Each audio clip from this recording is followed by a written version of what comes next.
Blessed is the one who reads aloud the words of this prophecy, and blessed are those who hear it and take to heart what is written in it, because the time is near. This speech invites you into a battle of faith and endurance inspired by Revelation chapter 9. A Templar warrior's voice cuts through fear, chaos, and spiritual pressure, turning prophecy into a clear call to courage. The message builds step by step, warning you about the darkness that seeks to wear people down, but also pointing to the strength, discipline, and purpose that can keep you standing. It is a challenge to wake up, guard your mind, and choose your side in the fight you cannot avoid. Chapter 1. The Trumpet that Wakes the Sleeping. I speak as a warrior under oath, with armor on my chest and faith in my lungs. And I tell you this, some battles are loud, but the most dangerous ones are quiet. They start when you get comfortable. When you stop praying. When you stop learning. When you stop fighting for your mind. Revelation 9 begins with a trumpet. Not a lullaby. Not background noise. A warning blast that says, wake up. Pay attention. Get ready. In my world, when the trumpet sounds, every soldier checks his weapon, tightens his straps, and finds his position. No one argues with the call. No one waits until the enemy is at the gate. So let me ask you plainly, what have you been ignoring? What have you been delaying? What have you been calling not a big deal that is slowly becoming a chain? This is not a speech for spectators. This is for fighters. For people who are tired of being pushed around by anxiety, controlled by habits, and drained by endless distraction. If your life feels scattered, then hear the trumpet, gather yourself. If your purpose feels distant, then hear the trumpet, return to your mission. A Templar does not drift. A Templar decides. Chapter 2. The Fallen Star and the Open Door. The prophecy shows a star falling from the sky, and with it, a key, authority to open the abyss. That image is not only about the end of days. It is about how darkness works. It looks for access. The enemy rarely kicks down the front door. He waits for the moment you crack it. One compromise, one secret, one lie you keep feeding, one bitter thought you refuse to release. Then the lock turns. Many people think their biggest problem is lack of talent, lack of money, lack of time. But often the real problem is an open door in the soul. Hear me. You cannot control every storm outside you, but you can guard the gates inside you. So today, take inventory like a warrior. What do you watch that poisons you? What do you repeat to yourself that breaks you? What company pulls you away from who you are called to be? What temptation keeps asking for just one more day? Close the doors, not with weak promises, but with strong actions.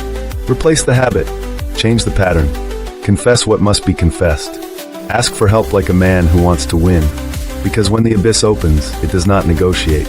It pours out pressure, confusion, and despair. And if you are not anchored, you will be carried. But if you stand in faith, you will not be moved. Chapter 3. The Swarm, when pain tries to rule you. Revelation 9 speaks of a terrifying swarm released like locusts, an image of relentless torment. It describes a season where people want relief, but cannot find it. That is what unrestrained darkness does. It does not always destroy the body first. It aims for the will. Some of you know what that feels like. When stress stacks up day after day. When panic hits for no clear reason. When you are surrounded by noise, but you still feel alone. When you try to improve, but the moment you rise, something bites at you again. This is where many quit, not because they are weak, but because they are worn down. So I give you battlefield truth. You do not need to feel strong to fight strong. You need discipline.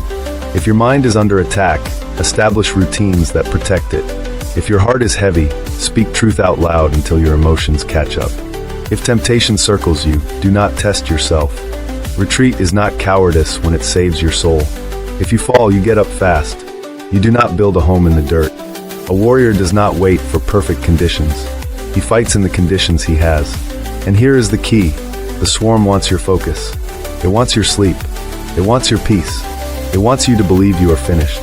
But you are not finished. Not even close. Chapter 4. The Line of God. Mercy in the middle of war. In Revelation 9, there is a boundary. The darkness is allowed limits.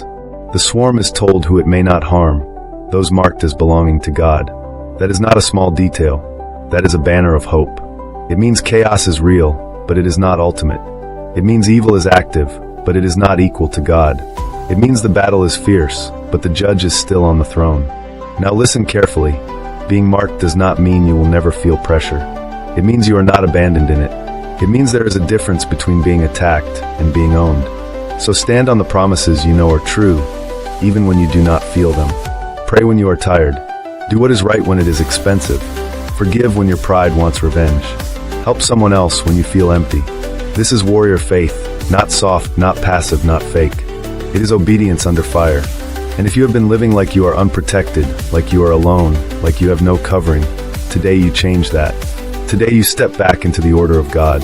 You stop flirting with the edge. You stop feeding what feeds on you. Mercy is not weakness. Mercy is the hand that pulls you back from the cliff. Chapter 5, the final charge. Stand, build, and refuse the abyss. Now I speak my final charge as a Templar, as a man who refuses to kneel to fear. Revelation 9 is intense, but its lesson is clear. When darkness is released, neutrality dies. You will either be shaped by the pressure, or you will be forged by it. So choose what you will become. Be the kind of man who keeps his word. Be the kind of woman who guards her mind. Be the kind of worker who shows up with excellence. Be the kind of believer who prays like it matters. Be the kind of friend who brings light into the room. Be the kind of fighter who gets back up without making excuses. Do not live as if your days are endless. The time is near. That does not mean you panic. It means you get serious. It means you stop wasting what is holy on what is empty. Build your life on truth. Train your body so it can carry your calling. Train your mind so it can resist lies. Train your spirit so it can hear God even in noise.